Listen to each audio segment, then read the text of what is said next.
From Lagos, the nation's commercial capital, this is the news at 10, live from Channels Television. Reporting tonight, Bimbo Oloide. Hello and welcome. Tonight,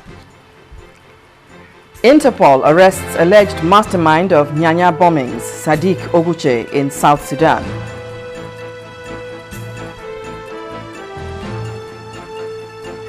Senate summons service chiefs to give details of emergency rule in the Northeast before considering extension.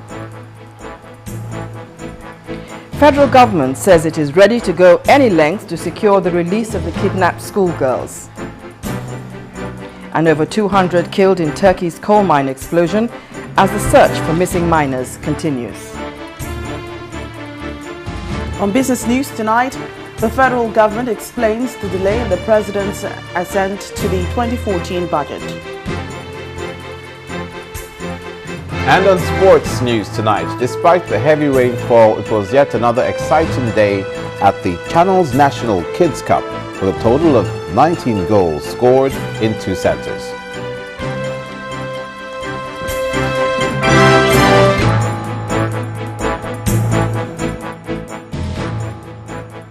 The suspected mastermind of the April 14 Nyanya bombing, Sadiq Oguche, has been arrested in Sudan.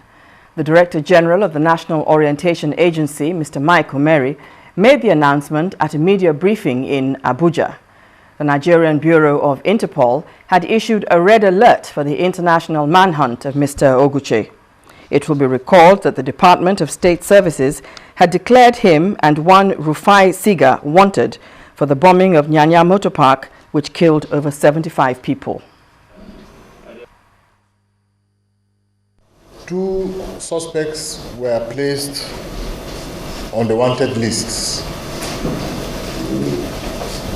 We wish to authoritatively confirm the interception and subsequent arrest of one of the 2, Aminu Sadiq Oguche, whom we said fled to Sudan.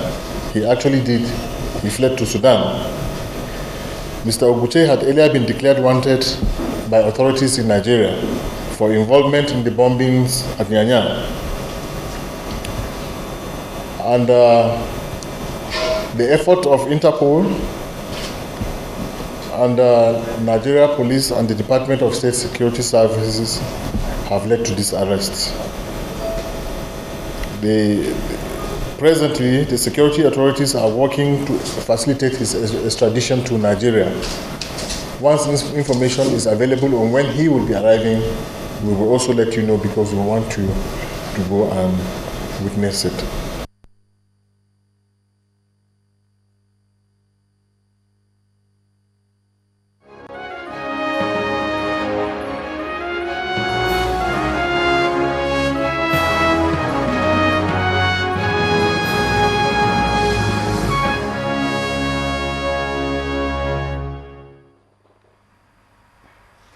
Angry soldiers at the 7th Division of the Nigeria Army in Borno State today revolted against their GOC, firing gunshots.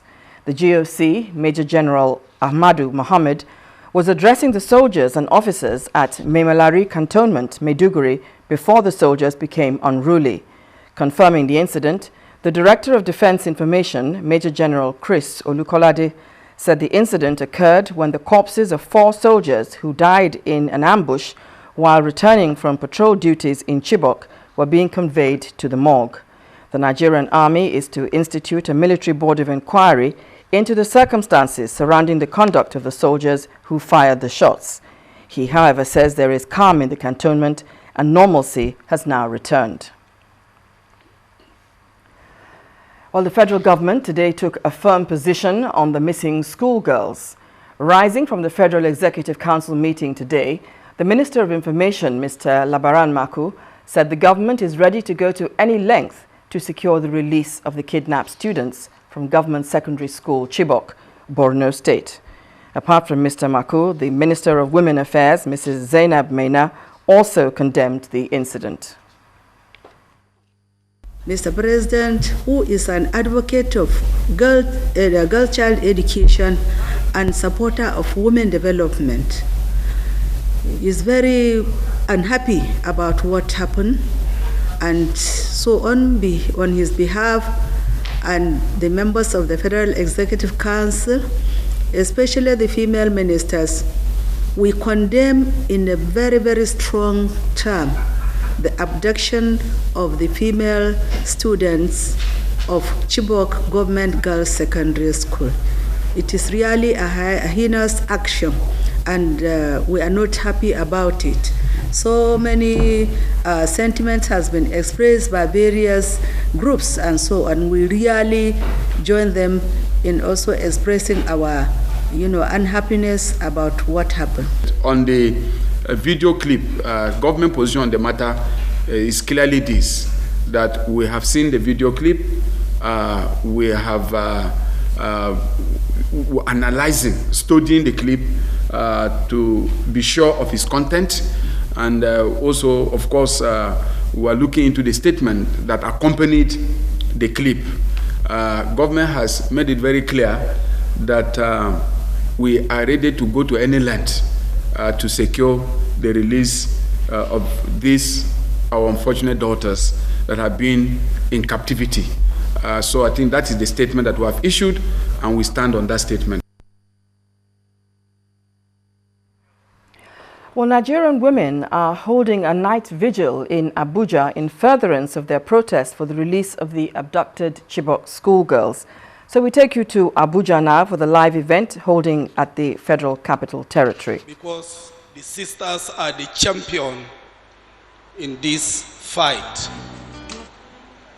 I am delighted this evening because of this August gathering. All because of just one small community at the edge of the country. Always when we are being on rally with this group, if they ask me to talk, I lack words. I feel to express myself in action, but my action always bring emotions. So I feel it is not good to raise people's emotions every day. Therefore, I will try to control my actions in order not to raise your emotions. Actually, to tell you thank you, I feel it is too small. But there is no other words than that thank you. Therefore, let me manage and say thank you, everybody. May God bless you. It is this time that I know that there are people in Nigeria. Though some people have been saying Nigeria is not good, Nigeria is that, I know that Nigeria is good. Well, we'll be returning to Abuja for the continuation of that broadcast after the news at 10. The Presidential Fact-Finding Committee on the abduction of the Chibok schoolgirls has been meeting with some security chiefs. Led by its chairman, retired General Mohammed Sabo, the committee met behind closed doors with the Minister of Defense, Director General of the National Intelligence Agency, NIA, and the Inspector General of Police. A statement from the committee's spokesperson, Kingsley Osadolo, indicates that General Sabo restated the borderless nature of terrorism in his discussions with the intelligence chief. He reminded the NIA of its crucial role in the fight against terror and in scanning neighboring countries on the trail of the abducted girls. Describing the kidnap of the girls as unfortunate, the Defense Minister, retired General Aliyu Gusso, regretted that the Boko Haram threat was not dealt with a long time ago. The Inspector General of Police, Muhammad Abubakar, also briefed the committee about ongoing investigations and leads that might assist in securing the freedom of the schoolgirls. It is now certain that the girls in the video released by Boko Haram leader Abubakar Shekau are the students abducted from Government Girls College Chibok in Borno State. About 70 of the girls in the footage were identified by some of their parents and classmates who were shown the video by officials of the Borno State government. This confirmation was given by the Borno State Commissioner for Education, Musa Inua Kubo, in a telephone interview with our correspondent, Charles Eruka, who started by asking him to verify the story. About a day before yesterday, there was a video released by purported leader of the Boko Haram that they abducted the students, and a video clip was shown.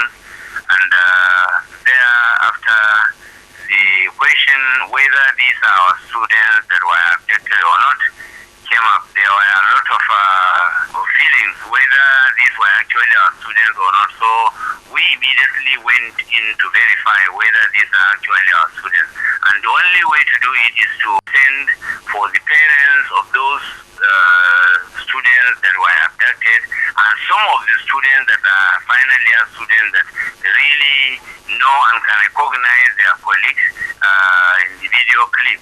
So the ministry immediately sent for the parents of these students, and some of these students that were that managed to escape and come back to the school. So these people were brought along with the parents of those that are abducted. When we brought them, we put the video clip on a larger, wider screen so that they can actually see the students.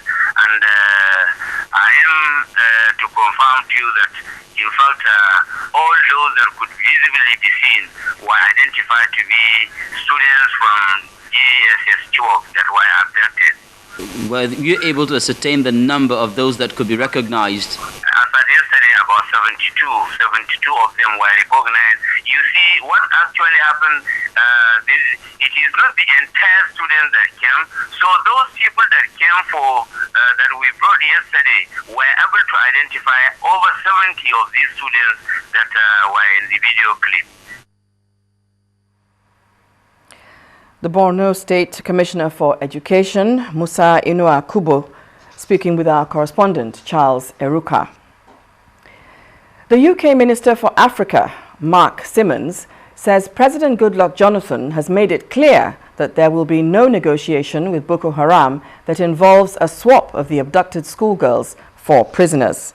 Briefing journalists in Abuja on the outcome of the meeting with President Jonathan, Mr. Simmons said the UK government has offered to help Nigeria to rescue the girls abducted by Boko Haram and fight terrorism and insurgency in the country.